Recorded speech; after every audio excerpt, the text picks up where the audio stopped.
श्री कृष्णा श्री कृष्णा श्री कृष्णा श्री कृष्णा। गुरुर्ब्रह्मा गुरुर्विष्णु गुरुर्देवो महेश्वरः गुरु साक्षात् परं ब्रह्म तस्मै श्री गुरवे नमः।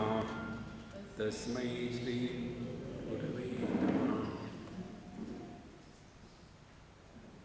आध्यात्मिक जीवन का अर्थ भिन्न भिन्न प्रकार की प्रवृत्ति के लोग भिन्न भिन्न प्रकार से करते हैं। जो ज़्यादा ही पढ़े लिखे हैं वो केवल अंग्रेजी में पढ़ कर के शास्त्रों को समझने का प्रयत्न करके फिर उसके ऊपर में प्रवचन देना शुरू कर देते हैं। अब शास्त्रों का अध्ययन करने की प्रक्रिया है। तद्विज्ञानार्थं गुरुमेवाभिगच्छेत् समित्पाणिः श्रोत्रियं ब्रह्मनिष्ठम्। अपने मर्जी से अंग्रेजी या हिंदी ट्रांसलेशन की पुस्तकें लेकर के हमको केवल शब्द पांडित्य बढ़ने का मौका मिलेगा, लेकिन जब तक के ये शब्दों का अर्थ हमारे हृदय में प्रकट नहीं होता तब तक के यह ज्ञान हमारे जीवन में उतरा नहीं। और फिर हम पढ़े लिखे बहुत हैं, but we are only intellectuals. There are two types of people, intellectuals and intelligent. Intelligent people are never miserable, intellectuals are intelligently miserable. देखो, इसीलिए जब हम शास्त्रों का अध्ययन करते हैं तो ये ध्यान में रखें, कहीं हम पढ़ने सुनने के बाद कहाँ से निकल रहा है। इस कान से सुना उस कान से निकल गया तो अपने को भी नुकसान नहीं, दुनिया को भी नुकसान नहीं। जैसे वेंटिलेशन होता है, हो गया, कोई फर्क नहीं। लेकिन कान से घुसा और मुख से निकला, उल्टी हो गई। अब उल्टी कैसे भी हो गई, उसमें मजा नहीं आता। और तीसरा, हमने कान से सुना और हृदय में प्रवेश किया। देखो, भागवत के शास्त्र में कहते हैं कि परमात्मा हमारे हृदय में कानों से प्रवेश करता है। माने हम जब भगवान की कथा सुनते हैं तो भगवान हमारे जीवन में प्रवेश करता है। उसी प्रकार से ये दुनिया भी हमारे जीवन में प्रवेश करती है कानों के माध्यम से ही। तो हम इस पर ध्यान रखें कि हम क्या सुन रहे हैं। यदि दुनिया की बातें सुनेंगे तो दुनिया अंदर घुसेगी, और परमात्मा की बातें सुनेंगे तो परमात्मा अंदर घुसेंगे। और वेदांत शास्त्र का यदि हमने श्रवण किया तो उसके पश्चात मनन करना अत्यंत आवश्यक है। देखो, एक बार किसी ने हमको पुस्तक दिया, बोले स्वामी जी हमारे लिए मैसेज लिखो। तो हमने क्या इसके अंदर क्या मसाज लिखा है? जो लिखा है वो पढ़ो, नहीं मेरे लिए कुछ मैसेज लिखो। तो मैंने लिख दिया, if you can understand my silence you will understand my words. Swami ji इसका अर्थ क्या है? देखो, तो जो व्यक्ति साइलेंस को नहीं समझ सकता वो शब्दों को क्या समझेगा। इसलिए हमने पहले श्रवण किया, उसके पश्चात कितने श्रवण किया? 1 घंटा सवा घंटा, बहुत बढ़िया। फिर 22 घंटे मनन करना है। तो टोटल कितने घंटे हो गए? 23.5 घंटे। अब बचा आधा घंटा। अब आधे घंटे में ध्यान देना है कि हमारे मनीराम का क्या हाल है। देखो, क्या मन दुनिया की वस्तुओं में इंटरेस्ट ले रहा है या दुनिया को लेकर के सुखी दुखी हो रहा है? कहाँ है हमारा मन और क्या उसकी स्थिति है? इसीलिए ये वेदांत भूपाली सुबह सुबह उठ करके पढ़ने की सुनने की वस्तु है। तो यदि प्रारंभ में ही सुबह से ही हम इधर ध्यान देना शुरू कर दें, कि आज अपन का मूड कैसा है। देखो, आप सबका ये अनुभव होगा, कभी कभी हम जब नींद से उठते हैं तो बिना किसी कारण के बड़े प्रसन्न होते हैं, और फिर आपको बेड टी मिल जाती है, और बेड टी लाते समय वो जो नौकर है, पत्नी तो कभी बेड टी देती नहीं, पति देती है पत्नी को बेड टी। ये मैंने हर घरों में देखा है, एक घर की बात नहीं है, ये सार्वभौम सिद्धांत है। तो एक दिन नौकर ने सुबह सुबह चाय ले आए और आते समय कहीं टकरा गया और नीचे उसकी चाय की प्याली गिर गई, सब टूट गया। उस दिन भी बाबूजी बड़े शांत हैं, कोई बात नहीं, कहीं लगा तो नहीं ना तुमको। तो नौकर को लगता है कि बाबूजी को क्या हो गया आज। नॉर्मली जब ये जगते हैं तो भौंकना शुरू कर देते हैं, आज क्या हो गया। देखो, तो कभी कभी हमारा मन सुबह से ही बड़ा शांत और प्रसन्न रहता है। जब मन शांत और प्रसन्न रहेगा तो पूरा दिन अच्छा जाता है। How you begin your day determines how you live through the day. तो अपने दिन को अच्छा प्रारंभ करने के लिए रोज सुबह उठकर जैसे हम भगवान का नाम लेते हैं ना, उसी प्रकार से इसका पाठ करना शुरू कर दो। उठी उठी बाजी वराया, सोड़ी अविद्या निंद्य माया, व्यर्थ जात से नरकाया, स्वरूपी सावध होई तू। पंचकोशांचे पांगरून, विवेक हस्ताने काढून, देहत्रयाचे अंतरुण, वत्सा गुंडाळून ठेवी तू। सुबह उठ करके शुरू हो जाओ। लेकिन हमको तो मराठी इकड़े तिकड़े की भाषा समझ में नहीं आती, इसमें समझदारी की आवश्यकता नहीं। जो ज़्यादा समझदार होते हैं वो दुखी होते हैं। देखो, हर एक शब्द के दो गुण होते हैं, हर एक वस्तु के दो गुण होते हैं। जैसे हम लोग पैरासीटामॉल लेते हैं या एनासिन लेते हैं या टेरामेरासिन लेते हैं। देखो, टेरामेरासिन माने टेरामाइसिन, हम दोनों का पाप जो है उसको टेरामेरासिन कहते हैं। और यदि आप पंजाबी होंगे तो और आनंद है। पंजाबी लोग ले दे क्या बोले, क्रोसिन नहीं लेते, करोसिन। अब जब हम ये दवाइयाँ लेते करोसिन, अब वो कैसा काम करती है हमारे शरीर में हमको पता है क्या? लेकिन द्रव्य का अपना गुण होता है।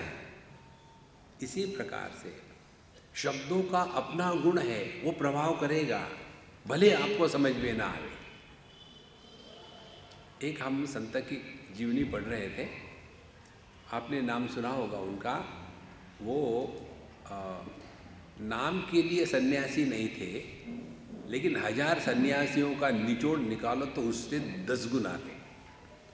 उनका नाम था सुदर्शन सिंह चक्र, और वो रहते थे कृष्ण की जो जन्मभूमि है वहाँ वो रहते थे। बड़े वैरा, उनके पास केवल एक थैला, एक धोती और एक लंगोटी, इसके सिवा कुछ नहीं था। एक तौलिया पतला सा, और घूमते थे। और भगवान भक्त के बड़े, भगवान कृष्ण के बड़े भगत थे। उन्होंने बलराम जी को अपना गुरु कर लिया था। ताऊ जी मेरे गुरु हैं और भगवान कृष्ण मेरे दोस्त थे। और वो भगवान से बात ऐसी करते थे जैसे हम आपसे बात कर रहे हैं। तो सुबह उठेंगे, भगवान से शुरू करेंगे, हाँ आज क्या मूड है आपका, खाने का है कि पीने का है, कुछ लिखने का मूड है क्या। इस प्रकार से उनका दिन शुरू होता था। तो उनको एक ठाकुर साहब यूपी के, उन्होंने पूछा, उस ज़माने में बड़े घर के लोगों ने पढ़ना लिखना सीखना इसको तौहीन कहते थे। वो नहीं पढ़ेंगे, हम तो नौकर रखेंगे, पंडित को रखेंगे, वो पढ़ेगा, हम क्यों पढ़ेंगे। ऐसा उस समय का माहौल था। तो एक ठाकुर ने कहा कि देखो, मैं तो पढ़ना नहीं जानता हूँ, लेकिन अब मुझे ऐसे लग रहा है आपको देख कर के मैं भी गीता का अध्ययन करूं। अब क्या करूं मैं?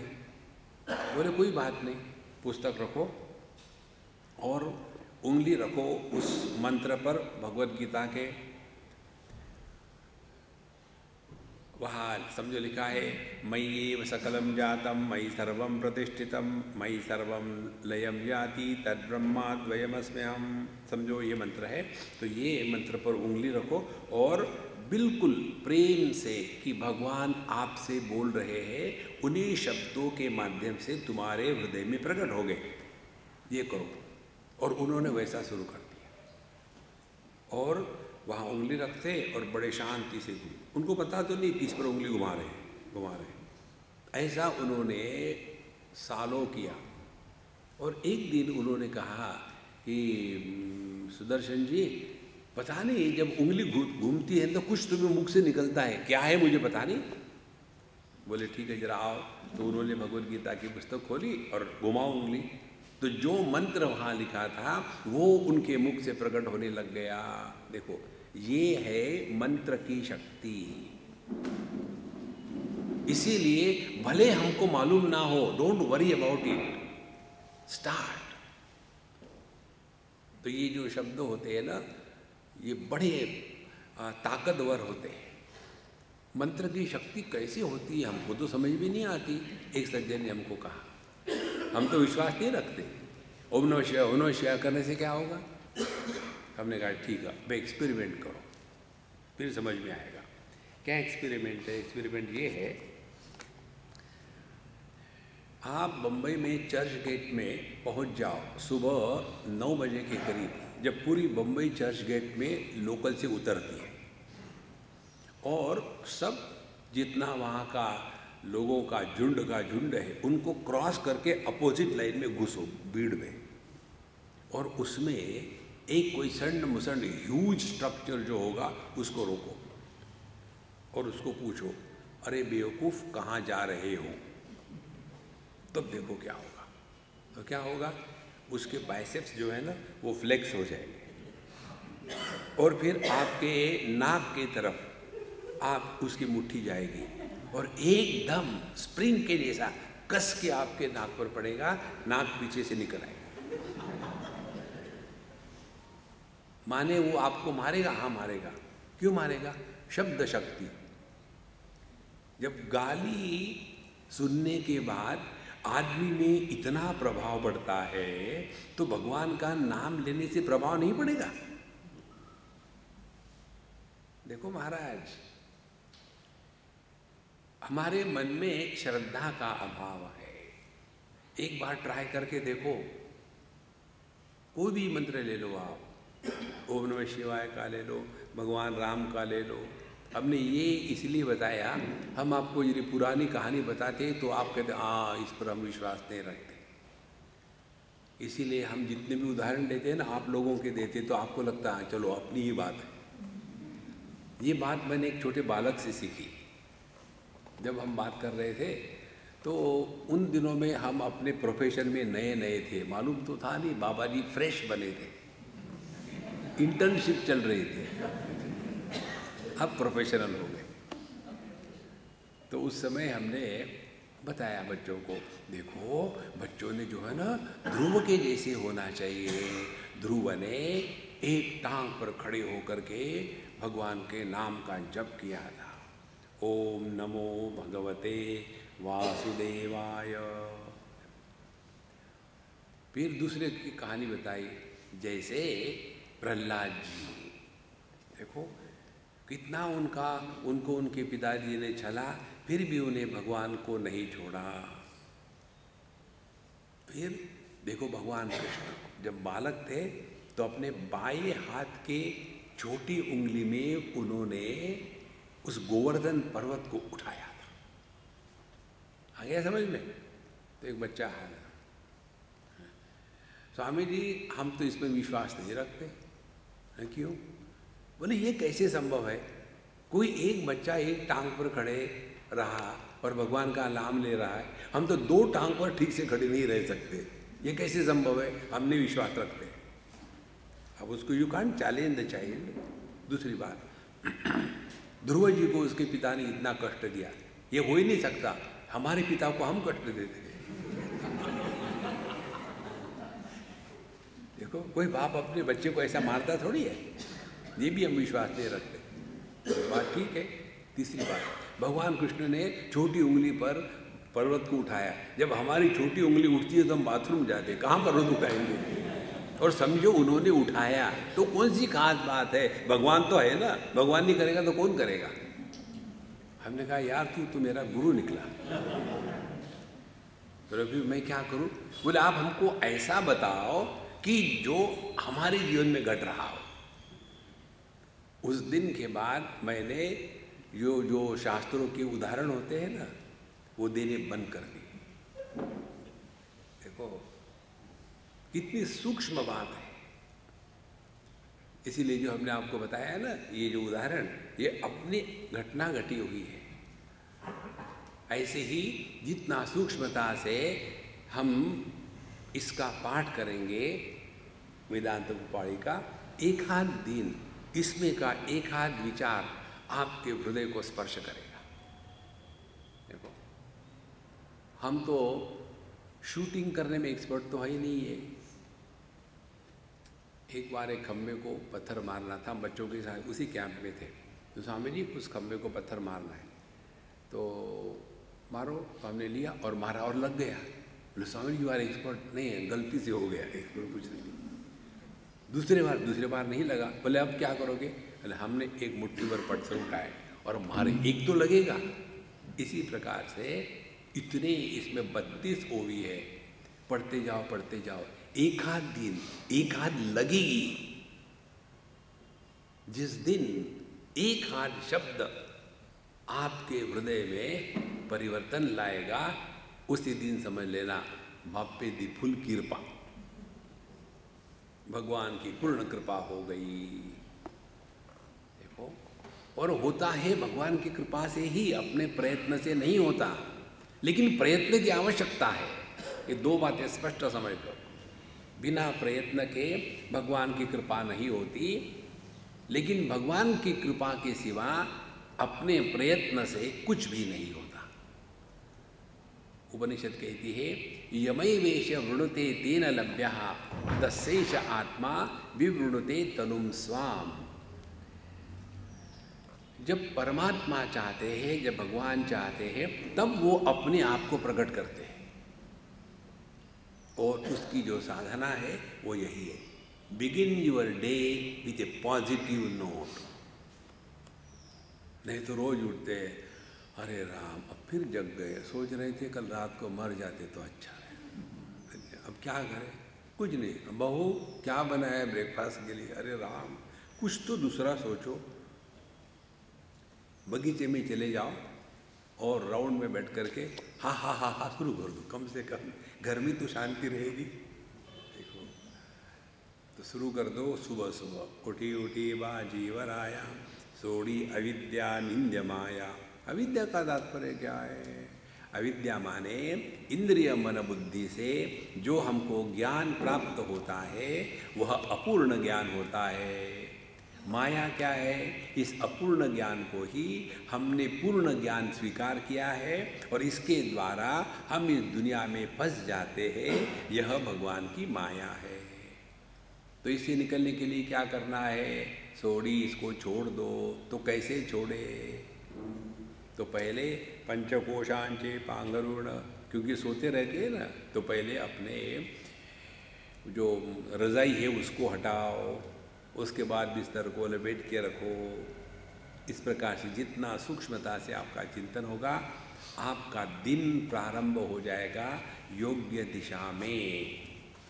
और फिर उसके बाद कल्पना करो, ध्यान से सुनना, हम साधना करने के, मेडिटेशन करने के पक्ष में नहीं। फिर क्या करो? मेडिटेशन खेलो, प्ले मेडिटेशन। जैसे आपके घरों में आपने देखा होगा, बच्चे, छोटा भाई, छोटी बहन, बड़ा भाई, या उल्टा। तो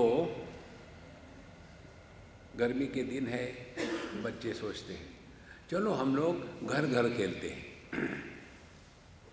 अब वो बच्चे घर घर खेल रहे हैं, भाई बन जाता है पति और बहन बन जाती है पत्नी और शुरू हो जाते हैं ऐसे ही खुले आसमान में किसी कमरे में। अब शुरू कर दे, हाँ शुरू कर दो भैया, लेकिन अब मुझे भैया नहीं कहना, अब मैं पति हूँ। ठीक है अभी से। फिर वो आता है, आकाश में ही कल्पना करता है कि यहाँ दरवाजा है, फिर ठक ठक ठक ठक, फिर अंदर से उसकी पत्नी बोलती है, कौन आया? प्यार से नहीं, डांट, कौन आया? तो बाहर से पति बोलता है, यहाँ मेरे सिवा कौन आ सकता है? फिर वो दरवाजा खोलती है, क्योंकि रोज उनके घर का दरवाजा ऐसे ही आवाज करता है।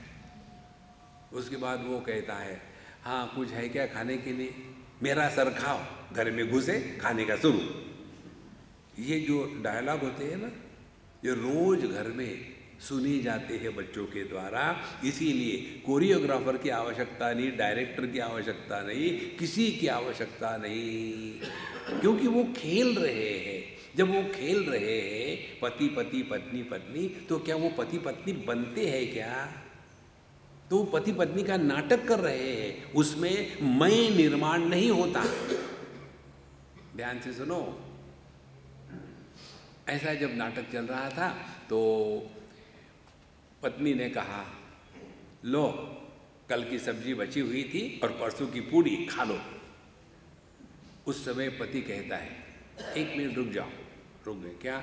अब तुम मुझे कल्पना में ही तो दे रही हो ना, असल में तो कुछ दे नहीं रही हो। तो ऐसा क्यों नहीं कहते, ले लो रबड़ी और रसगुल्ला खा लो। अरे कल्पना ही करनी है तो अच्छी करो ना। देखो, इसी प्रकार से ध्यान करने के चक्कर में मत पड़ना। ध्यान ध्यान खेलना शुरू करो। जब आप ध्यान खेलोगे तो मैं मेडिटेटर पैदा नहीं होगा।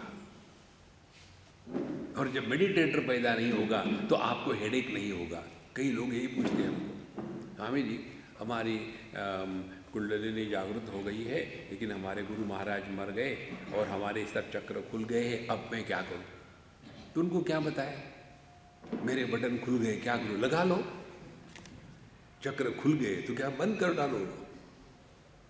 इस चक्कर में मत पड़ना, वहां मैं पैदा होता है। पूरा ध्यान इधर ही देना है। देखो, कर्म करोनि अकर्तृत्व, सब होने दो, लेकिन मैं कर रहा हूं यह भाव निर्माण नहीं होना है।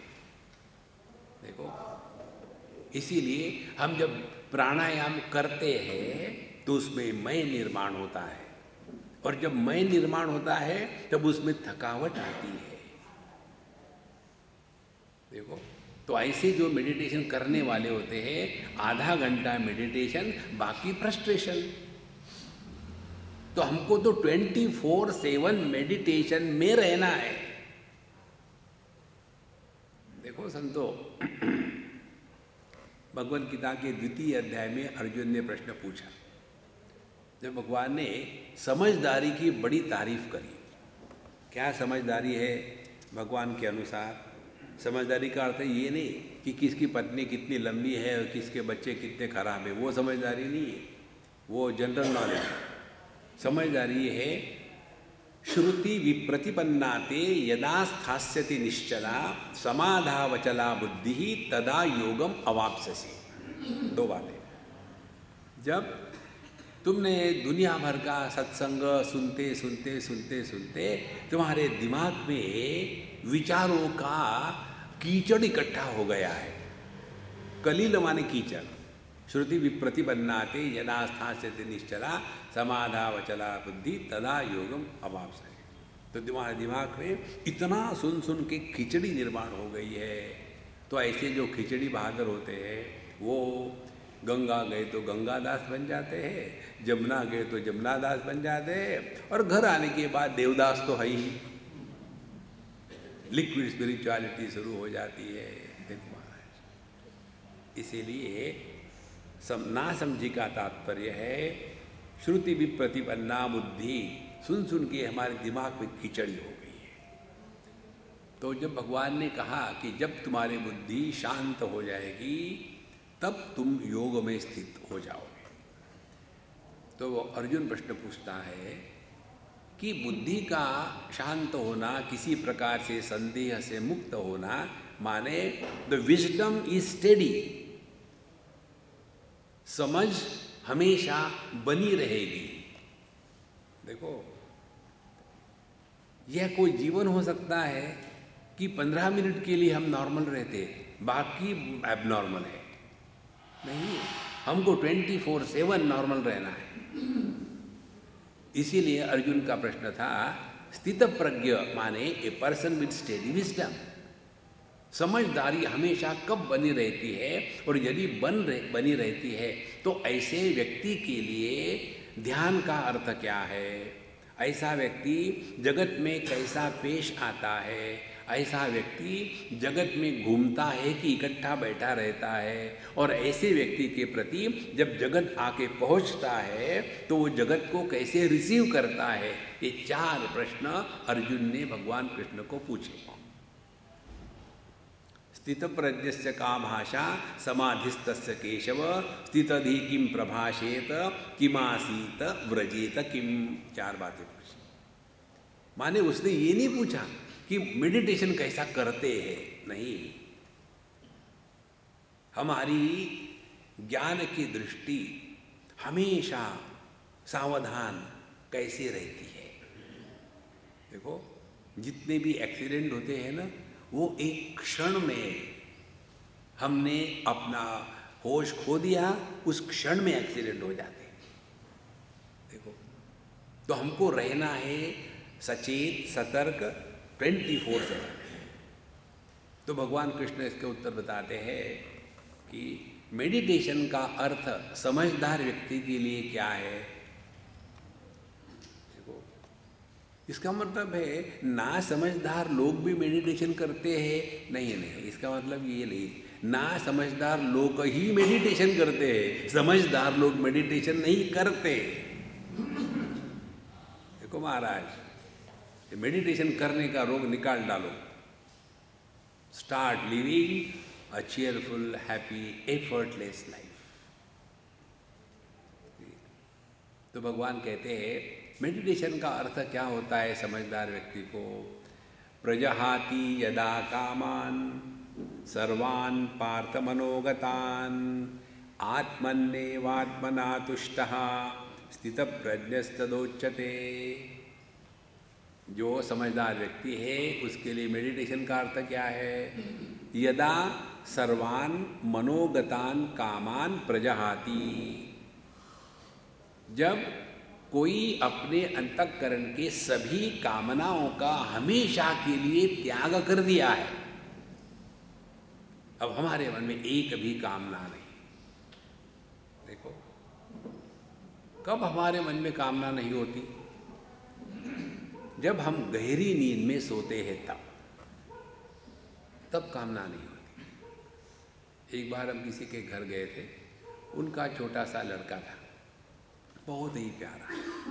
तो जब हम गए तो वो सो रहा था, तो उसकी माँ खाना खुना बना रही थी। हमने कहा तुम अब जो करना है करो, मुझे तो उसको जाके किस करना है। देखो कितना क्यूट है वो। तो जैसे मैं उस बच्चे को किस करने गया, उसके माँ ने मुझे पीछे से खींचा, स्वामी जी डोंट। क्यों, कितना क्यूट है। बोले ये जब सोता है ना तभी क्यूट होता है, जब जग जाता है तो एक्यूट होता है, मुश्किल कर देता है। देखो महाराज, कारण क्या है, जब गहरी नींद में है तो एक भी इच्छा नहीं। देखो संतो, इसको हमको पहचानना है। सो उठ करके चाय की इच्छा होती है, चाय चाय चाय चाय, जब तक चाय नहीं मिलता कितनी परेशानी, और जब चाय मिल गई, आहा ब्रह्मानंद। तो हमको क्या लगता है कि जो आनंद आया चाय से आया है। महाराज वो चाय से नहीं आया, आपके मन में जो इच्छा आपको परेशान कर रही थी वो इच्छा आपने निकाल दी। Removal of the desire is fulfilment of the desire. तो जब तक हम अपने हृदय में ये इच्छाओं का तूफान रखेंगे तब तक कि आपका मन शांत नहीं रहेगा। जब मन शांत नहीं है, अशांत से कुतः सुख, जो अशांत है वो कैसे प्रसन्न रह सकता है। इसीलिए ध्यान का अर्थ, ध्यान दो मत, ध्यान करो मत, ध्यान दो कि कहीं हम इच्छा से प्रेरित होकर के तो नहीं जी रहे हैं। देखो, और हम सोचते हैं अपनी इच्छा को पूरा करना ये अध्यात्म है। देखो, जितने भी जगह भीड़ भाड़ होती है ना, वहां आप देखो क्या कहते हैं, यहाँ आप आओगे ना माता के दरबार में, हाँ उन तुसी जो मांगो तुम्हारी इच्छा पूरी हो जाएगी। माने इच्छा को पूरा करना ये अध्यात्म है क्या? देखो, एक लड़का बंबई का, उसने कहा एक अमीर की लड़की से कि मुझे शादी करनी है तुमसे। उसके पिताजी ने कहा कि संभव नहीं है, तुम गरीब हो, हम नहीं शादी करेंगे तुम्हारे साथ हमारे लड़के की। बोले मैं माता का भगत हूँ। बोले हमको क्या फर्क पड़ता है, भगत तो सभी कहते हैं। बोले मैं सिद्ध करके दिखाता हूँ। और फिर बंबई से वैष्णो देवी तक नंगे पैर वो चल के गया। फिर उस लड़की के बाप ने कहा इससे बेवकूफ़ और कौन मिल सकता है, और उसकी शादी कर दी। अब शादी होने के पश्चात फिर असलियत नजर आ गई। अमीर घर की लड़की, गरीब घर का लड़का, तो उसमें वो बन गया चौकीदार और ये बन गई महारानी। और फिर बड़ा दुखी होने लग गया। फिर उसने सोचा अब इसको छोड़ देना, लेकिन वो छोड़ने को तैयार नहीं। फ्री में नौकर मिला, कौन छोड़ेगा। फिर उसने कहा चलो जय माता दी। फिर दूसरा चक्कर लगाया कि माँ यदि इसके साथ मेरा पिंड छुड़ाओगे तो मैं एक चक्कर और काटूंगा। और फिर निकला बम्बई से पैदल, वहाँ जाके पहुँचा कि माँ इसको ले जाओ। तो उसके लड़की के पिता ने सोचा really this fellow is good for nothing, get rid of him. माँ की कृपा है। तो हमारे लिए अध्यात्म माने इच्छाओं को पूरा करना। ये जो मूल गलती है इसी को कहते हैं ओरिजिनल सिन। बंबई की बात है, रिजर्व बैंक ऑफ इंडिया के एक बड़े अफसर थे। उनकी लड़की कभी कभी आती सत्संग के लिए, बड़ी अच्छी थी, पढ़ी लिखी थी, स्मार्ट थी। उसने कहा बोले स्वामी जी आप हमारे यहाँ खाने के लिए आइए। हमने कहा देखो लाइन लगो, लाइन में तुम्हारा नंबर आएगा तब मैं देखूँगा। तो 2-3 साल के बाद उसका नंबर आया। मैंने ठीक है मैं आता हूँ तुम्हारे यहाँ। अब बड़ी खुश हो गई। उसके घर में हम जब जा रहे थे तो दुनिया भर के लोगों को बुलाया, सब कुछ टैं टैं पैं पैं कर दिया। और जब हम गए तो बोले स्वामी जी हम आपकी आरती उतारेंगे। हमने आरती उतारने की कोई ज़रूरत नहीं है, सीधे बैठने दो, खाना खिलाओ, मतलब की बात करो, बाकी बकवास है। लेकिन उसकी माँ कहती लेकिन स्वामी जी मेरी लड़की की इच्छा है कि आपकी पाद पूजा करें। हमने कहा हम नहीं पाद पूजा कराते, हमारे पैर साफ है। ये पाद पूजा करने का आपको मालूम है अर्थ क्या है? पहले ज़माने में बाबा जी लोग दिन भर बेचारे धूप में चलते थे, मिट्टी में नंगे पैर। तो ये गृहस्थ लोग बड़े चालू है, वो चाहते कि बाहर की मिट्टी घर में ना आवे, इसीलिए धुलवाते थे पैर। कहने के लिए पाद पूजा है, लेकिन ऐसा कुछ नहीं था, पैर को साफ करके बाहर की मिट्टी घर में मत लाना। उसी प्रकार से फिर वो दीपक से आरती उतारते थे, उसका भी अर्थ अलग ही है। बाबा जी और चोर एक जैसे दिखते हैं, दाढ़ी दूढ़ी बड़ी होती है, अब क्या पता चलेगा। तो फिर सास कहती है बहू को, बहू जरा दीपक लाना देख लेना कौन है। और वो दीपक ला के देखती है, और जब वो दिखाती है दीपक तो सास ने देख लिया, हाँ ठीक ही लगता है, अच्छा ठीक ही लगते हैं, अच्छा आजा। देखो, लेकिन स्वामी जी मेरी लड़की की इच्छा है कि आपकी पाद पूजा करे। हमने कहा तुम्हारी लड़की की इच्छा है कि मैं उससे शादी करूं तो करूं। ध्यान से सुनना। अपने इच्छाओं को पूरा करना ये अध्यात्म नहीं है। इच्छाओं के परे जाना है, तब हम ध्यान में रहेंगे। प्रजहाति यदा कामान सर्वान पार्थ मनोगतान। ठीक, हमारी कोई इच्छा ही नहीं है। क्या हो गया आपको? इच्छा खत्म हो गई। लेकिन आप तो दिख रहे डिप्रेशन में हो। अब इच्छा नहीं तो डिप्रेशन है तो क्या होगा? वो नहीं है। ध्यान का अर्थ क्या है? आत्मन्येवात्मना तुष्टः, he who is at peace with himself. देखो, unless we are at peace with ourselves, we cannot be at peace with the world. जब जब आप किसी जोक को समझ करके हंसते हो, दो प्रकार के लोग होते हैं। एक तो ट्यूबलाइट होते हैं और दूसरे बल्ब होते हैं। बल्ब से फट जल जाता है, और जब सब लोग हंस गए तब इनको समझ में आता, अच्छा ये किया था, तो सबका हंसना शांत हो गया, तो ये ट्यूबलाइट बाद में हंसते, हा हा हा। लाफिंग क्लब के मेंबर ऐसे होते हैं। तो उदाहरण के लिए आज मैं हेमंत को पढ़ा रहा था, मुझे ज्ञान SMS के थ्रू आता है। एक डकैत बैंक में घुस गया और गन पॉइंट पर वहाँ से सब लूट लिया। लूटने के बाद एक आदमी खड़ा था, उसको पूछा, मैंने ये बैंक लूटी है, तूने देखा क्या? बोले हाँ। फटाक से उसको गोली मार दी, वही गिरा दिया। फिर दूसरी तरफ देखा, एक कपल था, पति पत्नी। उनको पूछा, तुमने देखा क्या कि मैंने बैंक लूट ली है? बोले मैंने तो नहीं देखा, पत्नी ने देखा है।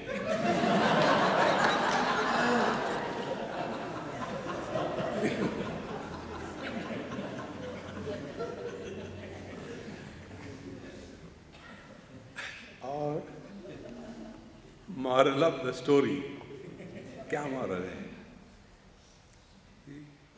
When opportunity knocks, encash it. Don't delay.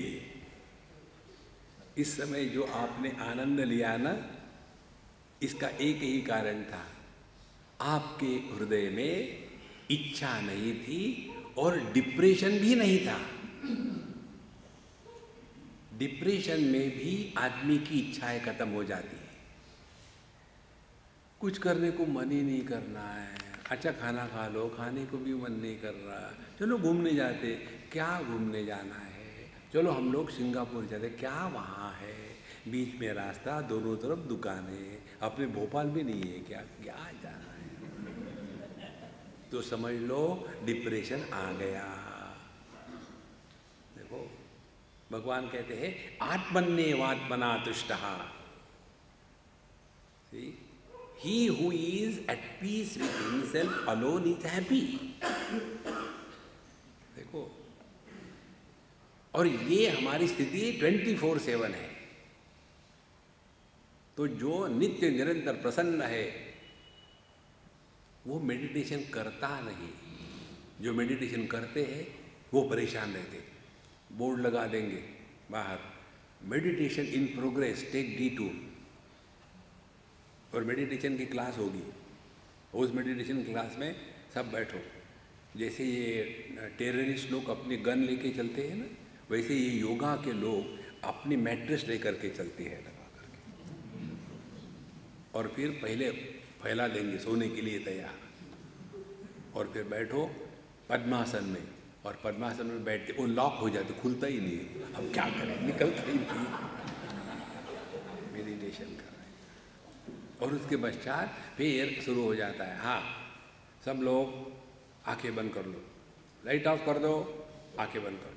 हाँ, मेडिटेशन शुरू। अब सभी के सभी अंधकार में साइलेंटली सफ़र कर रहे हैं। कुछ कह भी नहीं सकते, कहीं जा भी नहीं सकते। और फिर मेडिटेशन खड़ा, उठो। ऐसे एक व्यक्ति ने मुझे पूछा था कि स्वामी जी, आपके मेडिटेशन की इसमें आप लाइट क्यों नहीं ऑफ करते? बाकी जगह तो लाइट ऑफ करते हैं। ऐसा क्यों? हमने उनको पूछो, मुझे क्या मालूम।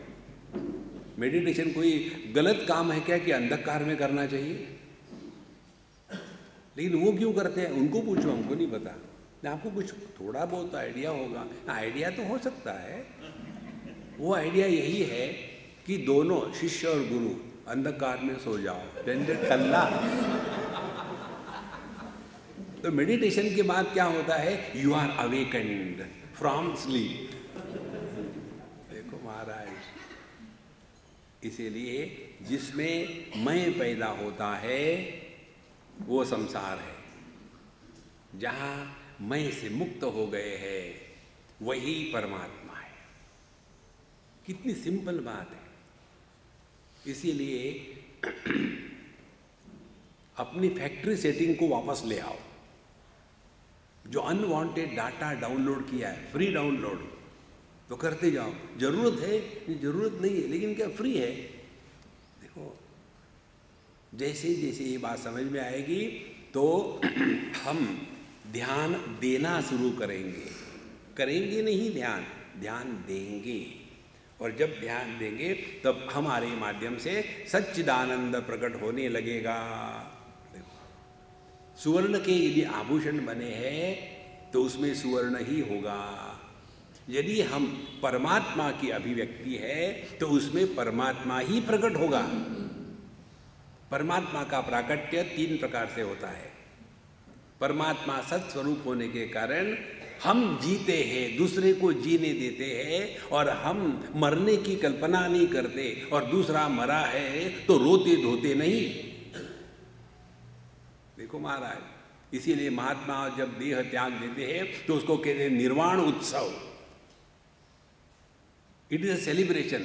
सेलिब्रेशन क्यों? Thank God gone. जैसे आज हमारे सब यहाँ के लोग बड़े खुश हैं सुबह से। उधर में वो संजीव खुश है, इधर में हेमंत खुश है, उनकी पत्नियां बच्चे बड़े खुश है सुबह से। क्यों खुश है आज? पता नहीं स्वामी जी, हमको बहुत खुशी हो रही। हमने कहा शाम को मैं जा रहा हूँ इसलिए खुशी हो रही, दूसरा कोई कारण नहीं। कल से उठना नहीं पड़ेगा। तो सत वस्तु का तात्पर्य है अपने मन से इस मृत्यु की कल्पना को हटा दे। स्वयं मस्त रहो, दूसरे को जीने दो बस। फिर चैतन्य हमारे माध्यम से प्रकट होगा तो उसका मतलब क्या है? कहते हैं न फसावे ना फसवावे, आप धोखा मत खाना, रिमेन अलर्ट। बाबा जी का मतलब ये नहीं है कि सब बोझा भगवान पर दे दिया और आप सो गए, ये नहीं है अर्थ आध्यात्म का। एक बार अर्जुन के मन में ये भ्रांति हुई कि उसके जैसा कोई भगत है ही नहीं। तो भगवान को पूछा कि भगवान मेरे से भी बढ़कर के आपको कोई भगत है क्या? तो भगवान ने कहा अब तुमसे बढ़कर के कौन हो सकता है, फिर भी चलो हम लोग जरा घूमने जाते, काफ़ी खा लिया है, घूमने चल पड़े। और एक साधारण वेश पहन लिया ताकि लोग पहचाने नहीं। भगवान ने कहा देखो वो उधर में बुढ़ाओ बैठी है नहीं अम्मा, हाँ वहाँ जा कर के थोड़ा करना, क्योंकि वो ध्यान कर रही है। और ये मत बताना तुम कौन हो, जाके कि उसको पूछना तुम क्या कर रही हो, मेरा नाम मत बताना, मैं तुम्हारे साथ हूँ, अपना भी नाम मत बताना। बोले ठीक है। और वो बूढ़ा हुआ वहाँ बैठी थी ध्यान करने के लिए, और उनके बगल में तलवार रखी हुई थी।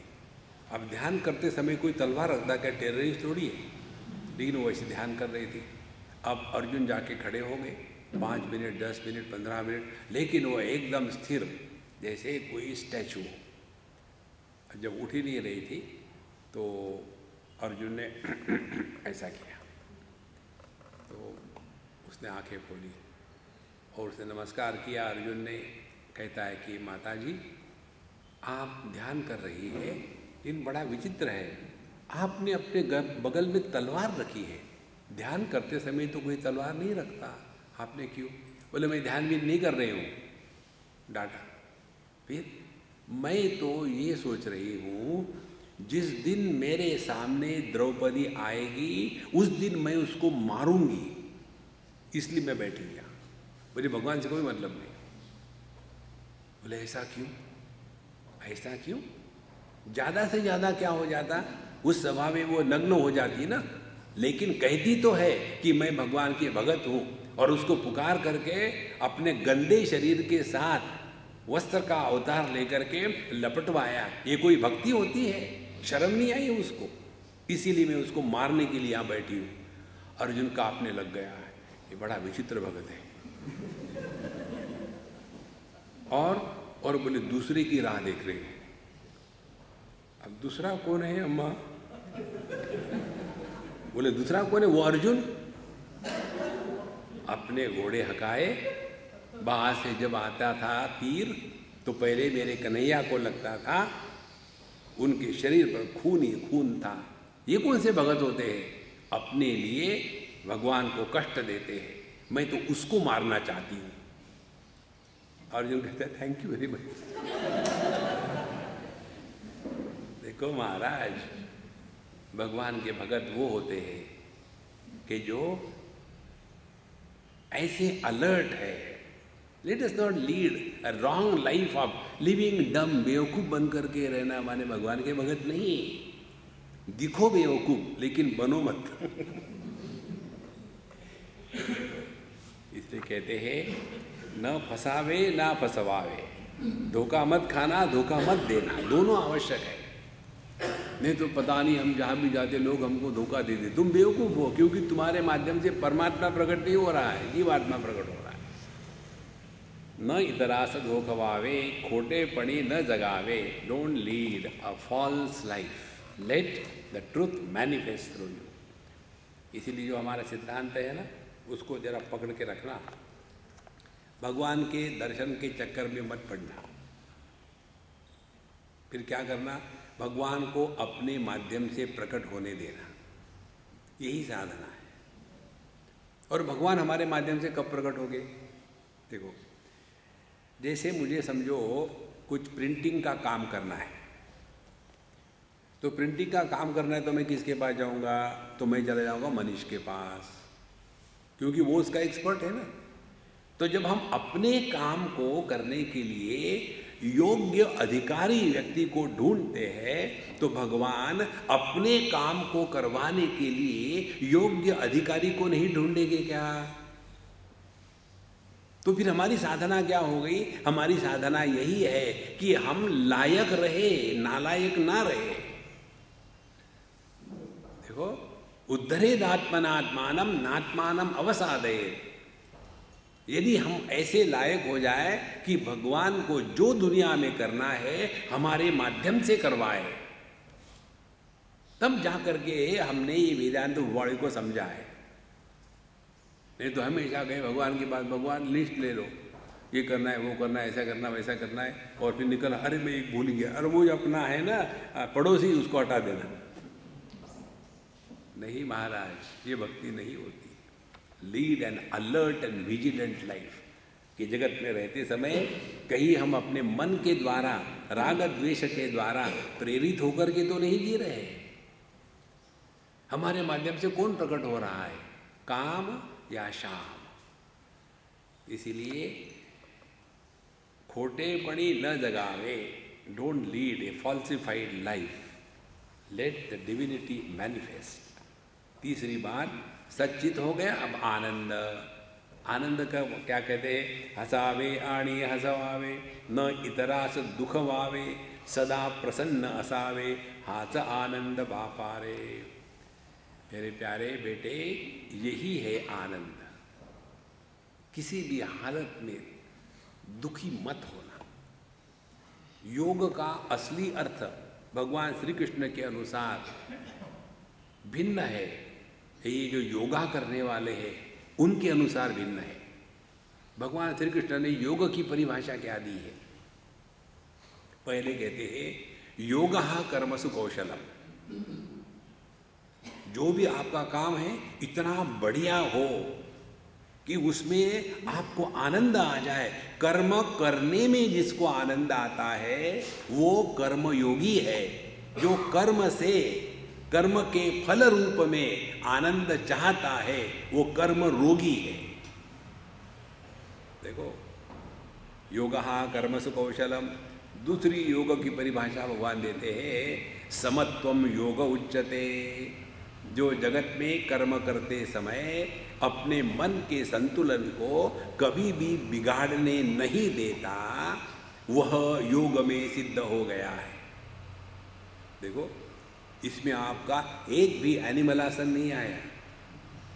ये जितने भी आसन होते हैं ना, सब जानवरों के नाम के, उष्ट्रासन, गर्दभासन, और फिर ताड़ासन और माड़ासन, भुजंगासन, कुक्कुटासन, उष्ट्रासन, एक भी मनुष्य का आसन नहीं है। स्वामी जी, आपको कुछ मालूम नहीं, मनुष्य का एक आसन है, कौन सा? शवासन।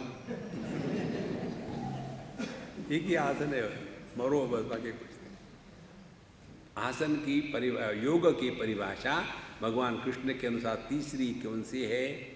तम विद्या दुख संयोग वियोगम योग संनिधम स निश्चयेन योक्तव्यः योगः अनिर्विण्ण चेतसा। जीवन में दुख के प्रसंग आने के बाद दुखी होने से इनकार करना, इसको योग कहते हैं। तम विद्या दुख संयोग, आपके जीवन में दुख का प्रसंग आया, वियोगम योग संनितम, लेकिन आपने उस दुख के साथ योग नहीं किया। माने दुख आया लेकिन आप दुखी नहीं बने, तो आप योग में सिद्ध हो गए हो। दुख तो सभी के जीवन में आता है, लेकिन दुखी होने से इनकार करना, और कैसे? अनिर्विण्ण चेतसा, don't give up, never justify that you are miserable, never justify. Normally हम लोग यही कहते हैं, ये तो ठीक है आपको कहने के लिए, आपको क्या है, प्रवचन दे के चले जाते हैं, घर को हमको रहना पड़ा, रोते रहो महाराज। इसीलिए योग का ये अर्थ है, सदा Prasanna Save, remain ever cheerful. और ये प्रसन्नता के लिए भगवान ने द्वितीय अध्याय में टेक्निक बताई है। कौन सी टेक्निक है? प्रसादे सर्वदुःखानां हानिरस्योपजायते प्रसन्न चेतसो ह्याशु बुद्धि परिअवतिष्ठते। ध्यान से सुनना, प्रसाद बुद्धि से जीने वाले के जीवन में प्रसन्नता हमेशा बनी रहती है। अब प्रसाद बुद्धि किसको कहते हैं? जैसे हम भगवान का प्रसाद लेते हैं मंदिर में जाने के बाद, तब हमारी बुद्धि की क्या स्थिति होती है, इधर ध्यान देना। पहली स्थिति, जब हमको प्रसाद मिलता है तो हम अपने आप को बड़े भाग्यवान समझते हैं। दूसरी बात, जब प्रसाद मिलता है तो उसका हम तिरस्कार नहीं करते। तीसरी बात, जब प्रसाद मिलता है तो अन्य के साथ कंपैरिजन नहीं करते, उसको ज़्यादा दिया मुझे कम दिया। चौथी बात, हम प्रसाद को इम्प्रूव नहीं करना चाहते। देखो, जैसा है वैसा स्वीकार किया, उससे मन प्रसन्न हो जाता है। यही सिद्धांत जीवन में लगाओ। देखो, हर हाल में खुश है, यही सिद्धांत है। और इसके लिए एक सिंपल टेक्निक बताते हैं, ट्राई करो। Write off your rights on the whole world. हमारा किसी पर कोई अधिकार नहीं। देखो, जिस दिन आप इस अधिकार का त्याग कर दोगे, उस दिन के बाद आप दुखी होना हमेशा के लिए बंद हो जाओगे। आप अपने बच्चों पर अधिकार जताते हैं, अपने बच्चों को नहीं बताना तो किसको बताना है? तो हो जाओ दुखी। हमारा जगत में किसी पर कोई अधिकार नहीं। देखो, जब अधिकार को छोड़ दिया तो कोई एक्सपेक्टेशन नहीं होगी, अपेक्षा नहीं होगी।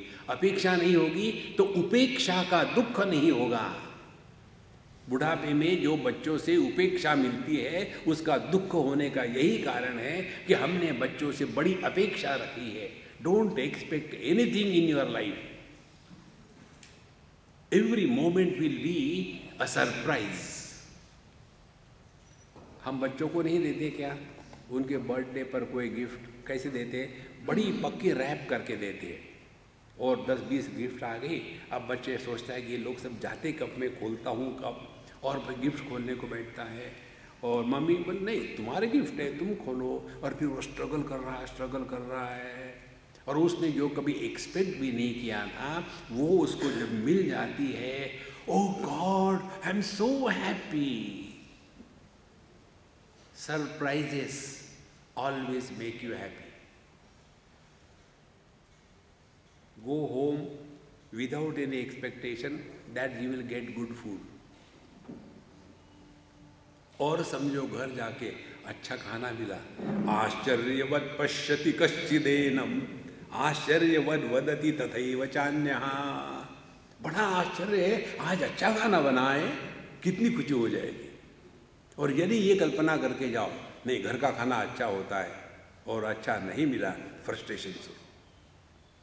देखो महाराज, इसीलिए अपनी प्रसन्नता के साथ कभी भी खिलवाड़ मत करना, सदा प्रसन्न सावे। और प्रसन्न चेतसो ह्याशो बुद्धि परिअवतिष्ठते। जो प्रसन्न चेतस है उसी का मन प्रभु में लगता है, माने उसी के माध्यम से परमात्मा प्रकट हो रहे हैं। देखो परमात्मा का प्राकट्य आनंद स्वरूप से होता है। कोई ये कल्पना करे कि मैं बड़ा खुश हूँ लेकिन बड़ा दर्द हो रहा है, तो ये खुशी नहीं है। परमात्मा जिसके हृदय से प्रकट होते हैं वो कभी दुखी नहीं होता। प्रलयी जैसे एक नीर तैसे ची ब्रह्म चराचर, दुजा नाही अणुमात्र पाहता ना दिसे कोठे ही। जैसे प्रलय में कहते हैं कि चारों तरफ पानी ही पानी है और पृथ्वी का कुछ भी नहीं दिखता, केवल पानी मात्र, उसी प्रकार से अपना जो स्वरूप है उसमें केवल परमात्मा मात्र है और उसमें चर अचर जड़ चेतन ये भेद समाप्त हो गया। ध्यान से सुनना, परमात्मा जब ईंट पत्थरों से प्रकट होता है तो उसमें केवल सत्ता प्रकट होती है। वही परमात्मा जब पेड़ पौधों से प्रकट होता है तो सत्ता के साथ साथ उसमें जीवन भी प्रकट होता है। वही परमात्मा जब पशु पक्षियों के साथ प्रकट होता है तो वही परमात्मा सत्ता, जीवन और ज्ञान के रूप में प्रकट हो रहा है। और वही परमात्मा जब मनुष्य देह से प्रकट होता है तो उसमें सत्ता भी है, जीवन भी है, ज्ञान भी है और आनंद भी है। देखो,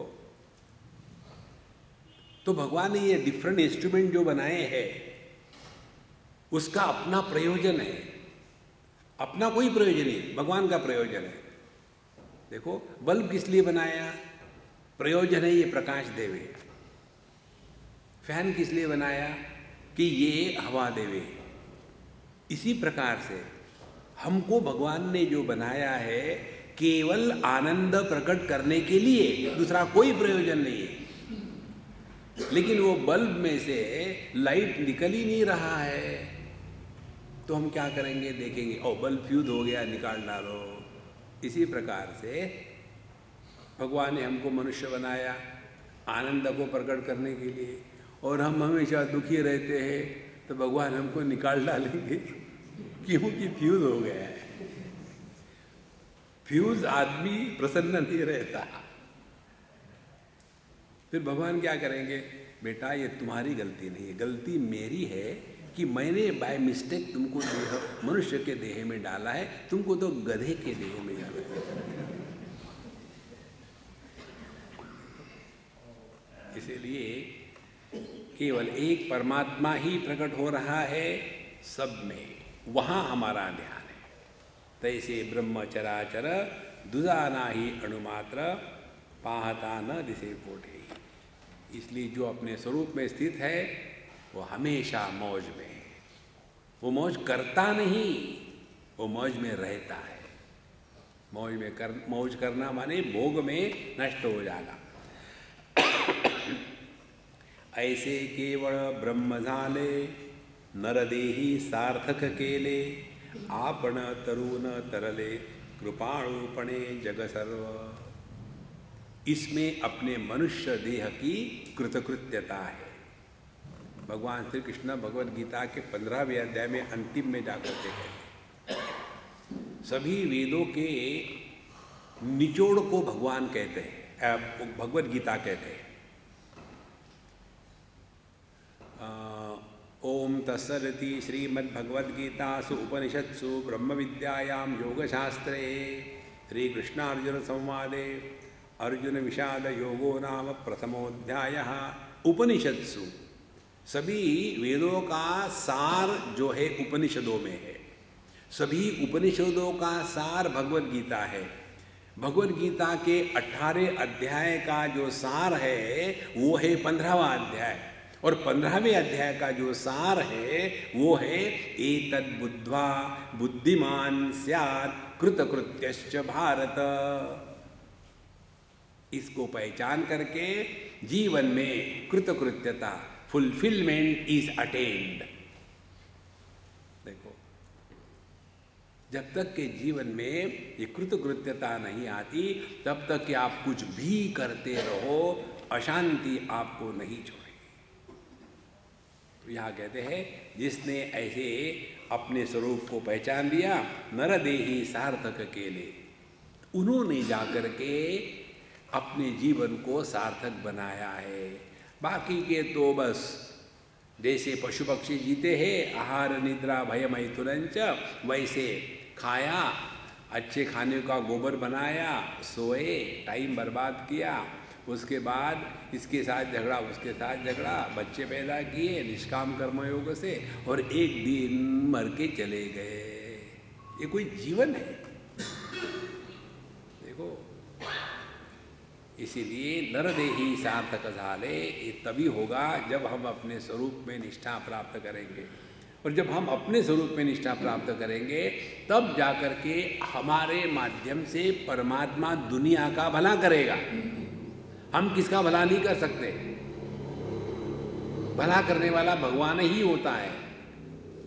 लेकिन वो भला करने के लिए किसी एक माध्यम को ढूंढ रहा है। देखो, जैसे हमको समझो किसी का स्क्रू टाइट करना है, किसी का माने किसी मशीन का, तो हम क्या करेंगे, स्क्रू ड्राइवर देखेंगे ना, तो पहला स्क्रू ड्राइवर लिया, उसका जो हेड है वो घूमता है, फिट ही नहीं होता, उसको फेंक देंगे। दूसरा उठाया, उसको फिट किया तो हैंडल घूमता है, आगे का घूमता ही नहीं, उसको भी फेंक देंगे। तीसरा फिट हुआ, काम कर रहा है, उसी को रखेंगे ना। इसी प्रकार से भगवान अपने जो प्रयोजन है उसको पूरा करने के लिए हमको स्क्रू ड्राइवर के जैसा हाथ में पकड़ना चाहता है। तो अपनी साधना क्या है, remain as a fit instrument so that he can choose us to get his job done for his creation। तब जाकर के नरदेही सार्थक झाले, तब जाके हमने अपने जीवन को कृतकृत्य बनाया। और ऐसा जो आपण तरुण तरले, जिसने अपने आप का उद्धार किया है, वही अन्य का उद्धार करने का अधिकारी है। हमारे बच्चे हमारी बात मानते क्यों नहीं मालूम है? हम बिना अधिकार के उपदेश करते हैं। जब तक अधिकार नहीं हो तब तक के उपदेश नहीं करना चाहिए। लेकिन माँ बाप को ऐसे लगता है बच्चों को कुछ नहीं आता। उनका कहना भी ठीक है, जैसे माँ बाप वैसे तो बच्चे होंगे। Genetic material is the same. कुछ नहीं आता, कहाँ से आएगा? फिर भी हम अपने बोले जाए, ये मत करो, वो मत करो, ऐसा मत करो, वैसा करो। बचपन से बच्चों ने इतना सुन के रखा है कि उन्होंने अब हमको एकदम डिलीट कर दिया है, रखते ही नहीं। मालूम है, चुप रहे। और फिर बड़े होकर के देखो, हमने तुम्हारे लिए इतना किया, 9 महीने पेट में रखा, तो पीठ में रखती, 9 महीने पेट में रखा। वो संतो, जब हम लायक हो गए तभी हमारे माध्यम से अन्य का भला हो सकता है। और भला करने वाला प्रभु होता है, मनुष्य नहीं होता। देखो, इसीलिए अन्य के चक्कर में मत पड़ना। दुनिया को भला करना है, लोगों को समझाना है। हमको अपने बच्चों को संस्कार नहीं देने क्या, वो जब जिंदा संस्कार करेंगे तब पता चलेगा। Don't get involve unless you are invited, नहीं तो बड़ी मुश्किल हो जाती है। कृपाणुपणे जग सर्व ज्ञानी आणी जगदीश ये थे भेदाचा नसे लेश, असे स्वमुखे श्री कृष्ण परेश सांगे गीते तू न। तो ऐसा वेदांत का अध्ययन अपने जीवन में उतारा तो ऐसे व्यक्ति को जिसने परमात्मा को आत्मरूप से पहचाना है उसको कहते हैं ज्ञानी। और ऐसा जो ज्ञानी है उसमें अभिमान नहीं होता। ज्ञान मान जहूँ एक हूँ नाही। ज्ञान का यही अर्थ है कि जहाँ अभिमान का अभाव है कोई अभिमान नहीं, और जब अभिमान नहीं होता तो मान अपमान दोनों नहीं होते।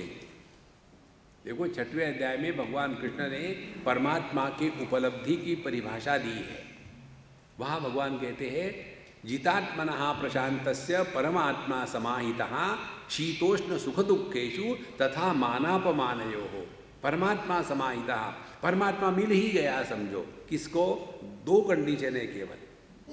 एक कंडीशन है शीतोष्ण सुख दुखेषु जितात्मनः, जीवन में आने वाले जो सुख दुख लाभ हानि इत्यादि जो द्वंद्व है इनके द्वारा जिसके मन का संतुलन बिगड़ता नहीं और मान अपमान के कारण जिसके मन की शांति भंग नहीं होती उसको परमात्मा मिल चुके हैं। अब क्या खाक साधना करोगे? किसी ने हमको अच्छा कहा तो फुदकने लग गए, किसी ने बुरा कर दिया तो जमीन में चले गए। ऐसे जो छुई मुई होते हैं ना वो परमात्मा को नहीं पा सकते। इसलिए यहाँ कहते हैं कि ज्ञानी आणी जगदीश। भगवान को कितने लोग गालियाँ देते, भगवान डिस्टर्ब थोड़ी होते हैं। कारण क्या है? वो सुनते ही नहीं। क्यों नहीं सुनते? जैसा हम सत्संग सुनते हैं वैसे वो हमारी बात सुनते हैं कोई फर्क नहीं पड़ता। तो आगे कहते हैं नित्य भूपाळी पठन प्रातःकाळी करिता जाण, तू सहजशी होशील ब्रह्म अवश्य फळ हे ज्ञानाचे। नित्य भूपाळी पठन प्रातःकाळी करिता जाण। इसलिए हमने आपको पहले ही बताया रोज नित्य निरंतर पुस्तक भी उपलब्ध है और इसको सुनते जाओ, पढ़ते जाओ, सुनते जाओ, पढ़ते जाओ। आपको बिना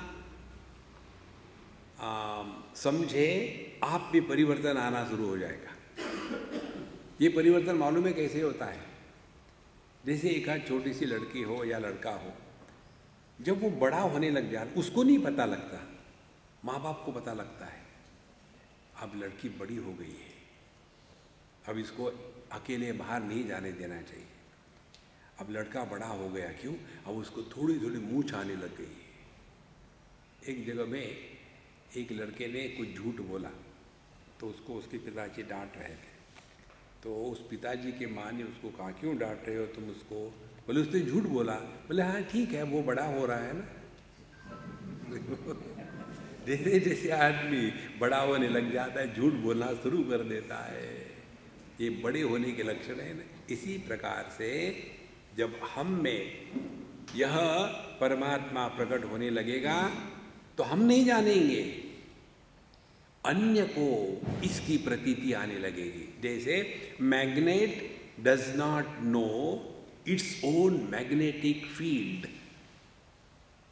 ये तो अगल बगल के जो लोहे के कण हैं वो जानते हैं, वो जाके चिपकते हैं उसको।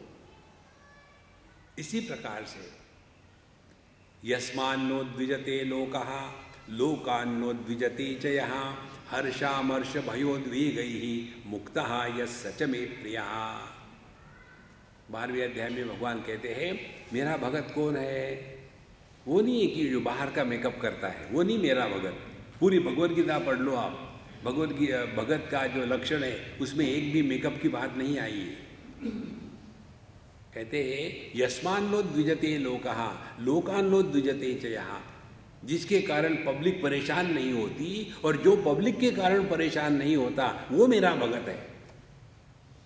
देखो संतो, और ये कब हो सकता है? जब हमने ब्रह्मात्मैक्य बोध का अनुभव किया है तब।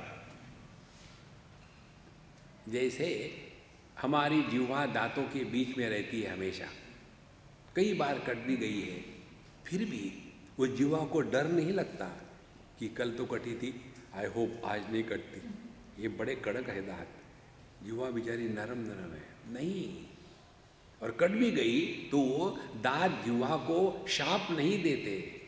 और यदि जीवा ने दांतों के बीच में कुछ अड़ा हो तो उसको खोद खोद के निकाला, जब निकल जाता है तो दांत नहीं कहते darling thank you so much,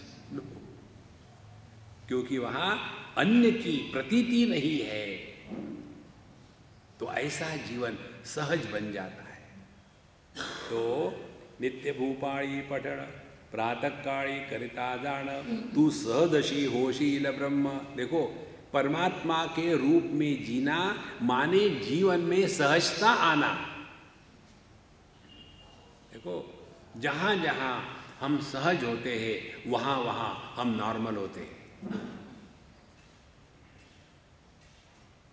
यदि आप सुन रहे हो आराम से बैठ करके, कोई आपको परेशानी नहीं सुनने की, तो आप नॉर्मल हो।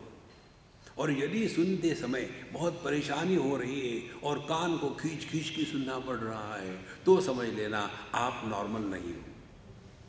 जब जगत में चलते समय आपको सहज हंसी आ जाती है तो नॉर्मल हो, और जब आपको लाफिंग क्लब ज्वाइन करने के बाद 3 मिनट के लिए हंसी आती है ताली बजा करके, तब आप एबनॉर्मल। बहुत सरल बात है, कोई कठिन नहीं। सहदशी अवश्य पढ़े ज्ञानाचे, यही ज्ञान का फल है। जीवरायासी बोध केला, सद्गुरु तेणे तृप्त झाला, जीवराया आनंदला गातो माधव सप्रेमे। जीवरायासी बोध केला, इस प्रकार से शिष्य को अनुभव आ गया अपने स्वरूप का। बोध और ज्ञान, इसमें फर्क ये है, ज्ञान के प्राप्ति के लिए इंद्रिय मन बुद्धि इनके व्यापार की आवश्यकता है, और यह मानसिक प्रत्यय है। बोध माने वह ज्ञान जिसमें इंद्रिय मन बुद्धि का व्यापार नहीं होता, उसको बोध कहते हैं। तो बोध में इंद्रिय मन बुद्धि का व्यापार कहाँ नहीं होता? अपने होने में, अपनी जो सत्ता है, अपने होने का जो भान है, उसको हम इंद्रिय मन बुद्धि से ग्रहण नहीं करते। जीवरायासी बोध केला।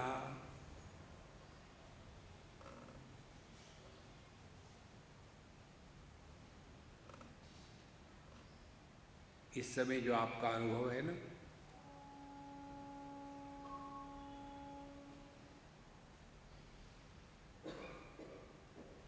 यह सहज स्थिति है। आपने राम नाम का जप नहीं किया, प्राणायाम नहीं किया, दान धर्म नहीं किया, सुबह उठ करके योगा नहीं किया,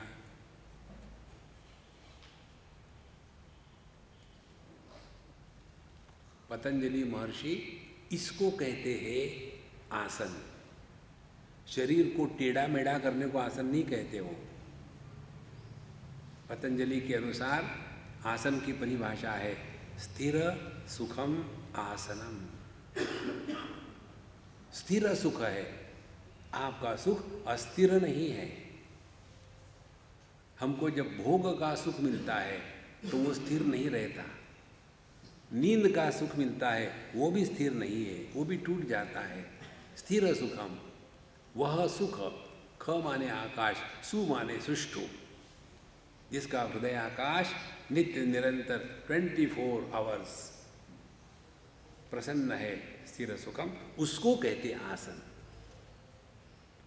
और इस स्थिर सुखम आसन की उपलब्धि की साधना पतंजलि महर्षि कहते हैं 2 साधनाएं।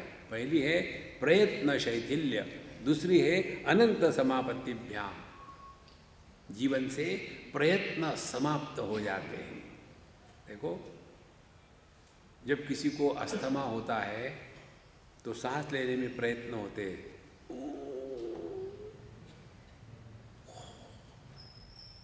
ये क्या स्टाइल कर रही हो मम्मी, तुमको क्या होता है? मुझे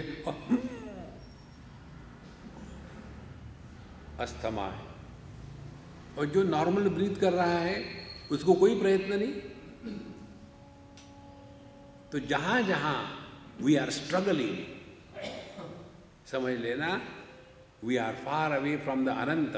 अनंत समापत्ति नहीं हुई अभी। तो जितनी हमारी जीवन की धारा सहज बहेगी, उतनी मात्रा में राधा रानी हमारे हृदय में प्रकट हो गई है। और whole life is a struggle to prove something to somebody. Alas, we don't know what we want to prove and to whom and who cares. लेकिन हम हमेशा कुछ ना कुछ प्रूव करना चाहते। Holier than thou. देखो, be what you are, don't become anybody. When you do meditation, you become a meditator. और जब तक मेडिटेटर रहेगा तब तक मेडिटेशन करोगे तो थक जाओगे, फिर सोचेंगे हाँ मेडिटेशन की क्लास खत्म हो गई। मेडिटेशन खत्म नहीं होता, हम खत्म हो जाते हैं। देखो संतो, जैसे जैसे ये सूक्ष्मता बढ़ेगी वैसे वैसे आप देखेंगे जीवन सहज बन जाता है। अनंत समापत्तिभ्याम, फिर हम अनंत समापत्ति वाले परमात्मा के साथ एक हो गए। और जब प्रभु के साथ एक होते हैं तब जैसे समुद्र में पानी की गति होती है और नदी में पानी की गति होती है, दोनों में क्या फर्क है? नदी में जो पानी की गति है वो नदी की आवश्यकता को पूर्ण करने के लिए है, क्योंकि नदी की पूर्णता तभी होगी जब वो अपने सोर्स, अपना उद्गम स्थान समुद्र में जाके मिलेगी। हर एक नदी का उद्गम समुद्र से होता है, तब जाकर के वो पूरे अपने आप को कृतकृत्य समझती है। लेकिन पानी जो समुद्र में नाच रहा है, खेल रहा है, वो कुछ पाने के लिए नहीं, वो अपने परिपूर्णता की अनुभूति है। देखो, तो हम भी कर्म करते हैं दुनिया में नदी के जैसे, ये चाहिए वो चाहिए, ऐसा चाहिए वैसा चाहिए। साधु संत भी जगत में कर्म करते हैं, लेकिन उनका कर्म कैसा है? जैसे समुद्र का पानी हिल रहा है, ना कहीं आना है ना कहीं जाना है। फिर क्यों हिल रहे हो? आनंदाचे डोही आनंद तरंग, तुकाराम महाराज का अभंग है। ये तो केवल आनंद का सागर है, कूद रहा है। देखो, नदियाँ सूखती है, नदियों को बाढ़ आती है, समुद्र सूखता भी नहीं, बाढ़ भी नहीं आती। अनंत समापत्तिभ्याम, यही अनंत में मिल जाना, यही जीवन की कृतकृत्यता है। तो जीवरायासी बोध केला, सद्गुरु तेणे तृप्त झाला।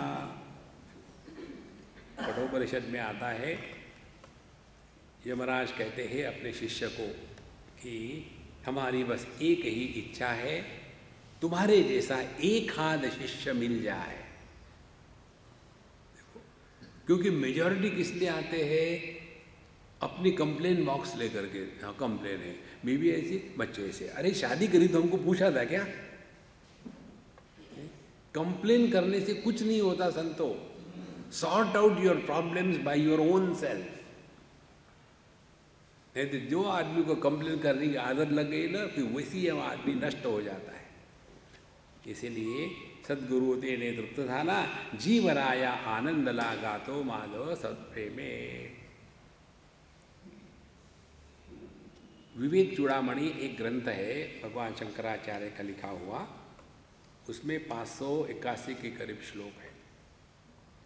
सब कुछ होने के बाद पूरा उपदेश हो गया, गुरु शिष्य का संवाद खत्म हो गया।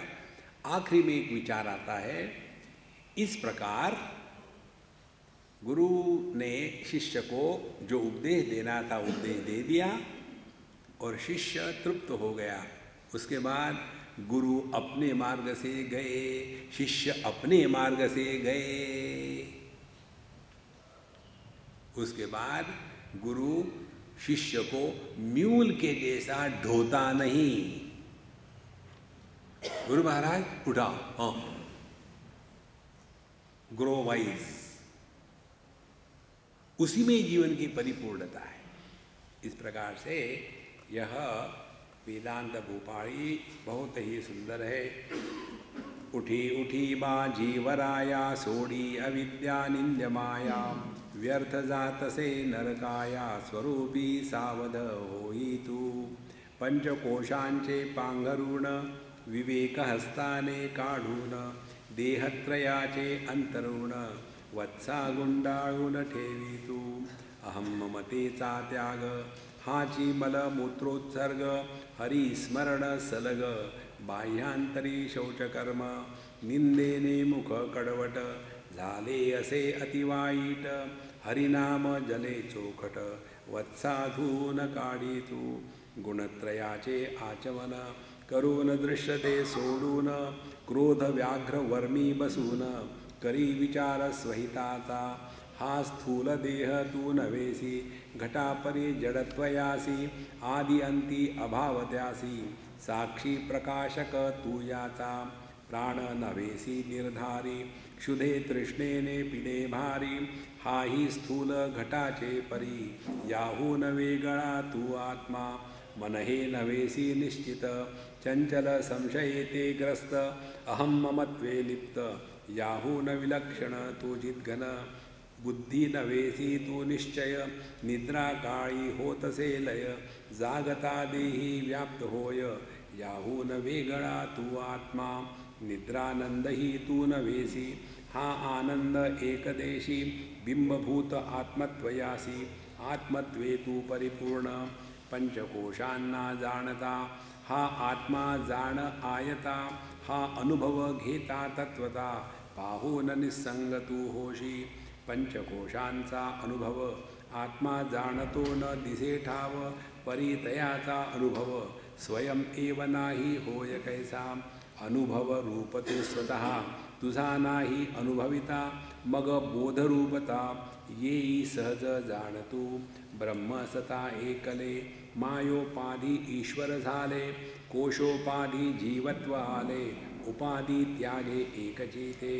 मुळातील कोमल गर्भ स्थूलपत्रे काढिता लाभ, तैसा अनुभव विचारे काढून घेई तू।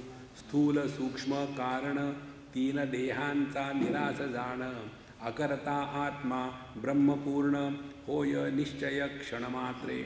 महावाक्याचे निर्धार तू ब्रह्म हा निर्धार, महावाक्याचा वारंवार कर विचार तू साक्षेपी। सद्गुरुमुखे श्रवण महावाक्यार्थ होता जाण, तात्काळ ब्रह्म होय पूर्ण परिते दृढ नवेच। श्रवणादिकांचा अभ्यास येथेची धरी विश्वास, मनन आणि निदिध्यास संशय विपर्यय जाईल। मी देह जैसा निश्चय तैसा मी आत्मा येता प्रत्यय, कृतकृत्य मग होय झाला कळस बोधाचा। मुळीचा तो पुरुषोत्तम संकल्पे जीवत्वाचा भ्रम, संकल्पत्यागे ब्रह्म होय अनायसे पाही पा। करिता सर्व व्यापार न पडावा आपुला विसर, ऐसे आत्मतत्व दृढतर होता सहजची तू मुक्त। वर्णाश्रमाचा अभिमान श्रुतीचा तो दास जाण, हा अभिमान जाता पूर्ण मुकुटमणी श्रुतीचा तो। देही असोनी विदेहत्व कर्म करोनी अकर्तृत्व, सर्व भोगोनी अभोक्तृत्व ऐसे सामर्थ्य ज्ञानाचे। जगावे आणि जगू द्यावे न इतरास मानावे, जगणे आणि जगविणे हेच सद्वस्तु बापारे। न फसावे ना फसवावे न इतरास धोकवावे, खोटेपणी न जगावे हीच चिद्वस्तु बापारे। हसावे आणि हसवावे न इतरास दुखवावे, सदा प्रसन्न असावे हाच आनंद बापारे।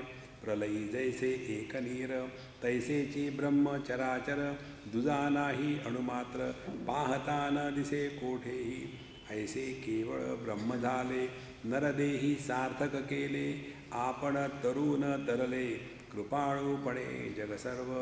ज्ञानी आणि जगदीश येथे भेदाचा नसेलेश, असे स्वमुखे श्रीकृष्ण परेश सांगे गीतेतून। नित्य भूपाळी पठण प्रातःकाळी करिता जाण, तू सहजशी होशील ब्रह्म अवश्य फळ हे ज्ञानाचे। जीवरायासी बोध केला, सद्गुरु तेने तृप्त झाला. जीवराया आनंदला, गातो माधव सत्प्रेमे.